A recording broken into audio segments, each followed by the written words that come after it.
Hi everyone! Welcome to my YouTube channel! And ayan guys, so for today's video, ang gagawin natin is 13 facts about me para naman makilala nyo ako ng lubusan, syempre. And of course, para maipakilala ko sa inyo kung sino ako. And of course, sasabihin ko po sa inyo kung bakit ako bumalik sa pag-vlog since meron na po akong YouTube channel before, way back 2019 or 2020. Ilalagay ko po dito yung aking YouTube channel. Ayan siya. Ayan yung YouTube channel ko before. Pero tumigil po ako. And ngayon, nagbabalik ako ulit sa pag-vlog because syempre, kailangan nating ilaban to. Kaya, bago natin simulan itong video na ito, ipapasok ko muna ang aking pamalakasang intro.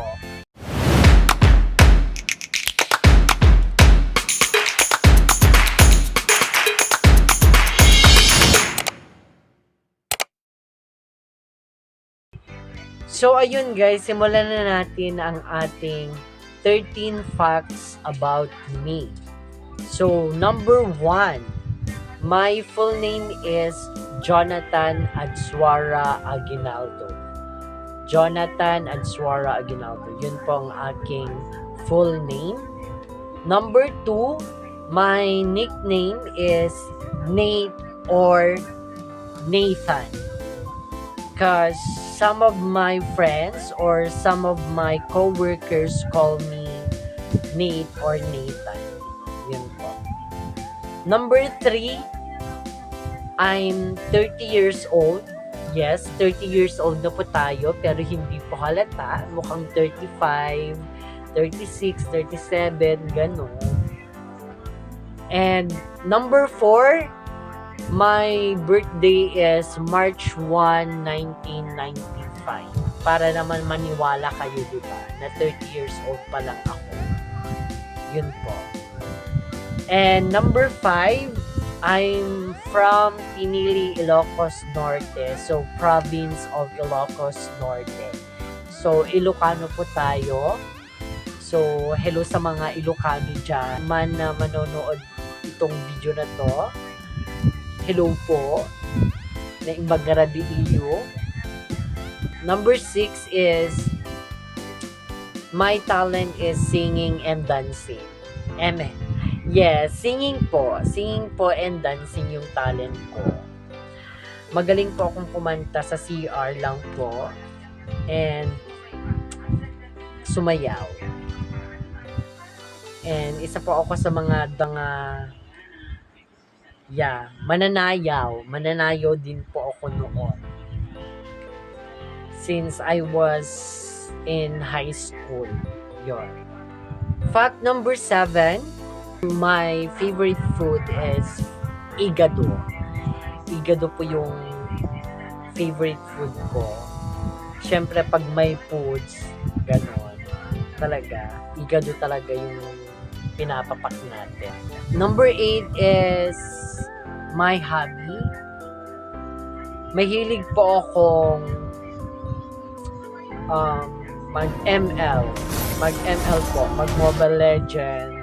Number 9, tatlo po kaming magkakapatid. So, ako po yung pangalawa. Pero yung panganay namin, wala na po siya. And yung bunso namin is babae. Yun po. Number 10, my favorite artist is si Benson Boni or Benson Bon. Correct me if I'm wrong po guys. Comment down below kung tama po yung pag-pronounce ko ng pangalan ng artist na yan. Basta siya yung favorite artist ko ngayon. And favorite ko yung song niya na In the Star. Yun po. Number 11 na tayo. Ang favorite color ko is black. Siyempre, naka-black tayo for today's video. Yes. Yan po yung favorite color ko, black and white. Yun po yung favorite color ko. Number 12. Number 12 na po tayo. Syempre, mahilig na po tayo sa mga aso. Since meron pong nagbigay sa akin ng pamalakasang aso. Ito po siya. Si Skyler. Si Skyler. Yan po yung aso ko ngayon. Matagal ko na rin talagang gustong mag-alaga ng aso na may lahi or may breed. And since meron nang nagbigay sa akin ng aso, syempre, dun na talaga lumabas yung pagka-dog lover ko. Diba? Number 13. Number 13 po is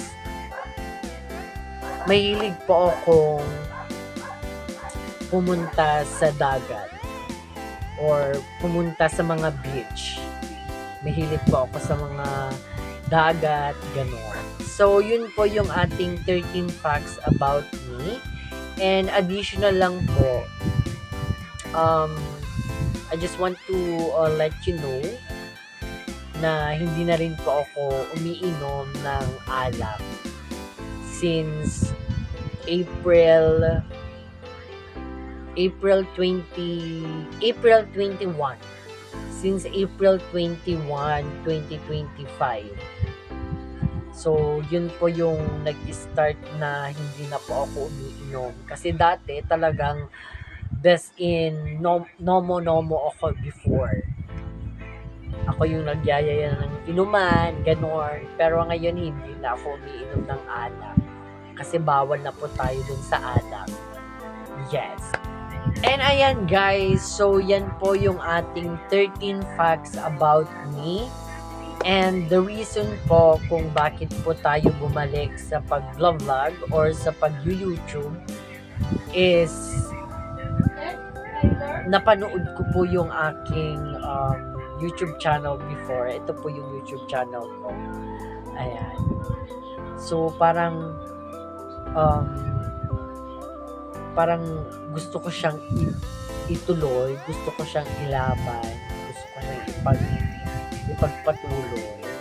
Kaso, hindi ko talaga ma-recover, hindi ko maalala kung anong email yung ginamit ko sa YouTube channel ko na yan. So, kaya, gumawa ulit ako ng bago kong YouTube channel. And, yan yung reason kung bakit ako ulit bumalik sa pag-vlog. And the reason po kung bakit po ako tumigil before is that meron pong nangyari sa akin or na-aksidente po ako noong December 25, 2020. So parang nawalan din po ako ng confidence before na mag-video kasi bungi na po tayo, wala na po tayo ngipin. So, yun yung reason po kung bakit po ako natigil mag-vlog before. So, nawalan po ako ng confidence or nawalan po ako ng determinasyon para mag-video kasi syempre nakakahiya naman, bunyi tayo tapos mag-vlog, di ba? Pero sa awa naman ng Diyos, na boost ko naman yung confidence ko, ilalaban na natin yung pag-vlog. So ayan, that's it for today. So ayan, yan po yung reason kung bakit tayo natigil at kung bakit tayo bumalik sa pag-vlog. So, ayan guys. So, bago matapos yung video na ito, don't forget to click the notification bell and subscribe to my YouTube channel. So, bye for now!